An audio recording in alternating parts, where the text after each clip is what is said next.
আমি আমার নবীকে আমার জীবনের চেয়ে বেশি ভালোবাসি।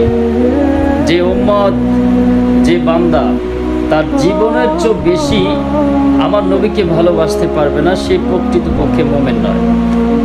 তাহলে বোঝা গেল আপনার মা বাবা, স্ত্রী, ছেলে মেয়ে, পুত্র, ধন সম্পদ যা কিছু আছে, এই সব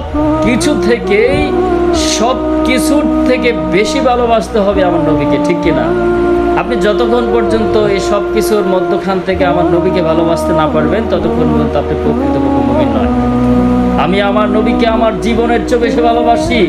এই জন্য আমি প্রায় সময় বলি, আমি চাই না যেতে সুখের ফেরদাউসে,